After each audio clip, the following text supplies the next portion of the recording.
Here we are given a rectangle ABCD and 4 line segments OA, OB, OC and OD. We need to find the measurement of this line segment OC. Now before we start solving the question, please remember what you have here is not a diagonal. Why is that? Because what we have is a rectangle and we know that the diagonals of the rectangle bisect each other, but what you have here OB is 6 centimeters and OD is 8 centimeters. So clearly we are not talking about diagonals. These are just random line segments inside a rectangle. Now how do we solve this question? What we do is we are going to take this big rectangle and cut it into 2 smaller rectangles. How are we going to do that?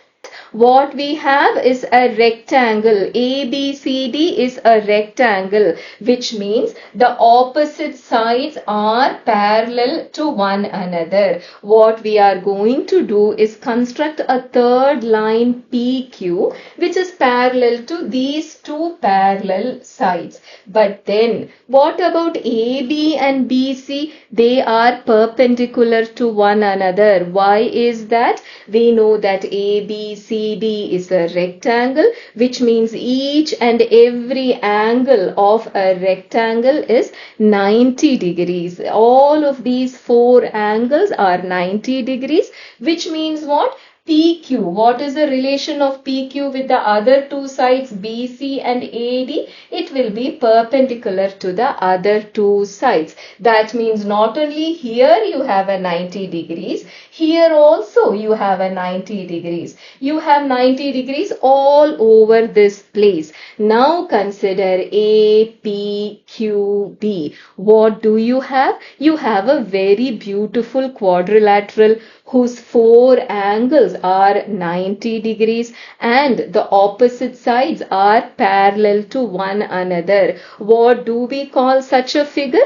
We call such a figure a rectangle. So what we have here is 2 beautiful rectangles. Now the next step what we are going to prove is that we are going to take OB square, one line segment from this side and the opposite line segment from the other side.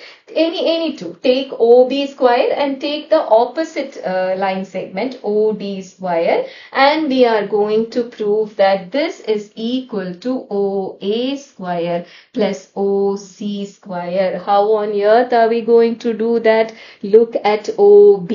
It is a part of which triangle? It is a part of OBQ. So what we will do is take triangle BOQ. And what about OD? It is a part of this triangle POD. We are going to take these 2 triangles. What sort of triangles are they? They are right triangles. OB is the hypotenuse of this triangle. Now apply the Pythagoras theorem to both of it. What do you get here? Here you get BQ square plus OQ square. And again here what do you get? OP square plus PB square. But then what do you know about BQ? What do you know about APQB? It is a rectangle, which means BQ is the same as AP. Write it there. What about PD?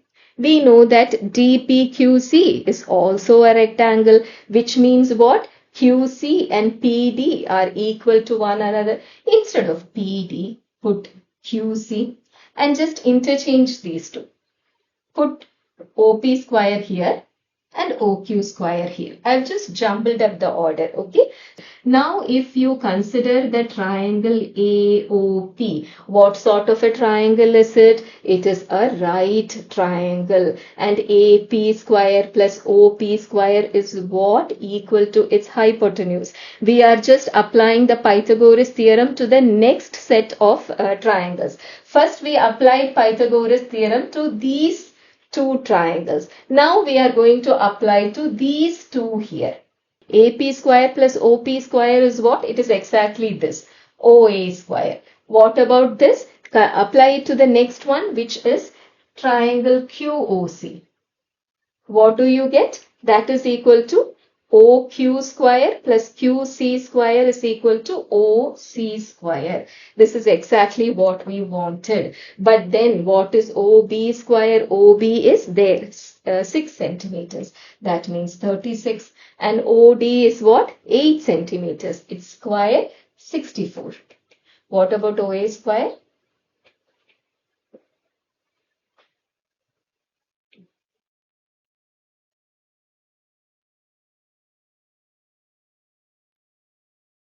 So there the answer which we needed OC is actually 5 root 3. So that is all for today. Assalamu alaikum.